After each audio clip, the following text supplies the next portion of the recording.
Self-preferencing refers to a platform treating its own products more favorably than competing products.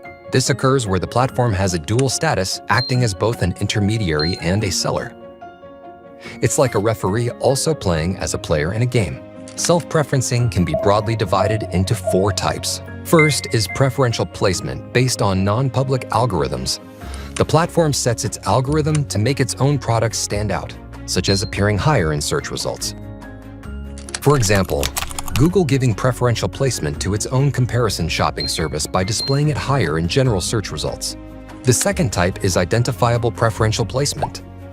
Unlike the previous case, self-preferencing of this type is readily observable, which involves pre-installing the platform's own apps or software on PCs or smartphones, or setting them as default.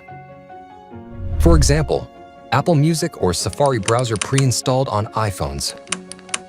Such preferential placement put competitors at a disadvantage. Even with the same price and quality, their sales opportunities are reduced.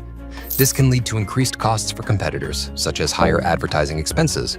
Consumers might misunderstand prominently placed products as being of better quality or more suited to their taste, which can potentially hinder rational consumer choice. The third type is discriminatory access to data. This occurs when a platform exclusively uses non-public data related to its merchants to develop its own products. For example, Amazon was ruled to have used large-scale data related to sellers, such as revenue or shipping volumes, to develop its own products. Competitors cannot access this data, putting them at an absolute disadvantage. As the platform takes away competitors' profits, competitors' incentives to innovate may be reduced. The last type involves discriminatory access to other inputs and markets. This is when a platform restricts access to specific services or markets, allowing only its own products to access. For instance, Apple requiring third-party apps to obtain user consent for tracking, while not applying this rule to its own apps. In such cases, competitors may face quality degradation or loss of business opportunities due to limited access to hardware and software features. 각 자사우대 행위로 인해 결국에는 인접시장에서의 가격, 품질이나 혁신 경쟁이 저해될 수 있습니다. 경쟁이 제한됨에 따라 가격이 오르고 상품 다양성이 줄어들거나 경쟁 사업자의 시장 진입이 어려워질 수 있다는 것이죠. At this point, regulating platforms' self-preferencing seems inevitable. However, self-preferencing doesn't only have negative effects. In fact, when platforms provide their own products, they can lower prices by eliminating double margins or improve quality through efficient coordination. Additionally, the potential for increased profits through self-preferencing might lead to more investment in platform services and quality improvements, which can have positive effects. Particularly, pre-installation and default settings can save consumers time and effort in finding desired products, providing a one-stop shopping window. Moreover, when compatibility or uniformity between the platform and software is crucial, users might experience better services from pre-installed platform offerings. This can also lead to more efficient security and privacy protection.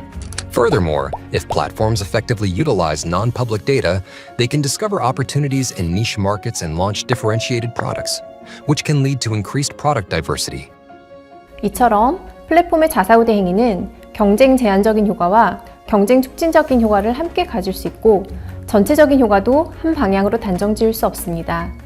온라인 플랫폼 시장은 특히 혁신이 매우 중요하기 때문에 지나친 규제를 할 경우에 혁신 활동이나 건전한 경쟁이 위축되는 부작용이 오히려 더 크게 나타날 수도 있습니다.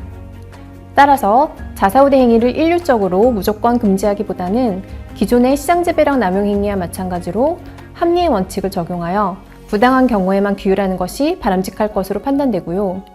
다만 이러한 사후규율 방식의 단점을 보완하기 위해서 보다 적시에 효율적으로 집행이 이루어질 수 있는 방안을 마련해야 합니다.